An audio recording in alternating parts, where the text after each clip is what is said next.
Change my mind. Pancakes all day. What up, world? Miles Best here, journalist, host, and World Star historian. World Star! Now, I don't need to tell y'all that people love to argue online, and I'm here for it. I am petty. I am petty.com, .org, .net, .gov. I personally waste hours just scrolling through Twitter fights and watching people roast each other on TikTok. It's almost like my part-time job. My full-time job is working here. But this all got me wondering, do online arguments actually get people to change their minds? You guys get it? I mean, sometimes you just come across a post where someone is just saying some real wild stuff, and it's just like, what? White Mamba is the GOAT. LeBron who? What? How can you think, what? And clearly, it bothers me enough to stop and consider. Do I post something to educate this fool and, potentially waste my time? Or do I just silently rage and let this comment go unchecked? Now, I'm sure it's no surprise to you that, generally speaking, people suck way more online than they do in real life. Except politicians. They're definitely worse in real life. But science actually has an explanation about why we behave badly online. We did a whole video about it. You should check it out. Or don't, I really don't care. I mean, I don't even work here. My full-time job is working here. But basically, there's a whole bunch of things unique to the internet that make people do stuff that they just wouldn't do in real life. Like the fact that you can just post something and not deal with the consequences. It's like the internet is a club with no bouncer. It doesn't matter if you're that hot chick or that random dude in flip-flops. Everybody gets in, and there will probably be a fight at some point. And when it comes to arguing specifically, research shows we actually get a dopamine and adrenaline rush when we win. So our brains can get addicted to being right. So given all this, it may seem like it's totally pointless to try to change someone's mind online, but it's not. You mean people have actually changed their minds online? How does that work? Allow me to introduce you to the Change My View subreddit. This subreddit currently has 1.4 million members. That's almost as much as us. That's so crazy. It was created back in 2013 by Cal Turnbull, a 17-year-old at the time. And the premise is real simple. If you're actually open to changing your mind about something, you just post a view you have and why you have it, and then the people in the community try to convince you to think differently. If someone's mind gets changed, they award the winning argument with the delta, the Greek symbol for change. And fun fact, it's also the Greek symbol for woo! That was my frat boy impersonation. Thank you. And there's like no limit when it comes to topics you can debate on there. I mean, there's like the random stuff. Magneto was right.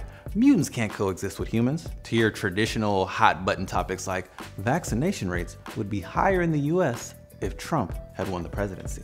Or my personal favorite, cash or money should be acceptable Christmas gifts. I mean, I sure want them to be. But what's even more out of pocket is that sometimes people actually change their minds on here. How is that even possible? Well, for starters, there's a strict set of guidelines to participate in the community, and it's heavily moderated. You have to post the reason you hold your view, and you have to be willing to respond to people within 3 hours. And you have to be respectful. RESPC. Now legally, I can't finish the song. But what actually gets people to change their mind on here? Like, what does it? That's a question that researchers at Cornell decided to ask back in 2016. Chenhao Tan, who is now an assistant professor at the University of Chicago, was the lead researcher on the project. So we decided to kind of leverage this community and use the data set, or you can think of like all the arguments that people have had on this community and try to use that to reason about what makes an effective argument.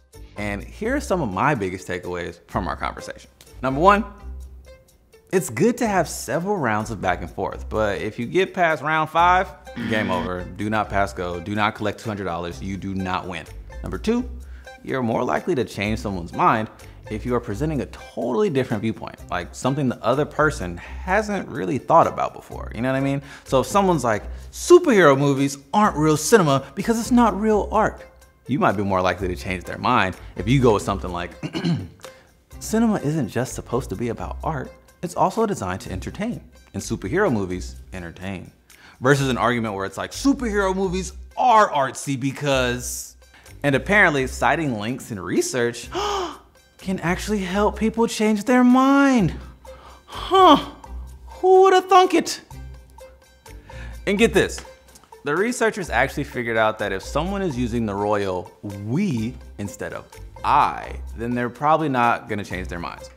The original author is not associating this opinion with themselves. They are not taking the responsibility of having the opinion. They kind of associate that with the broader community that they are part of.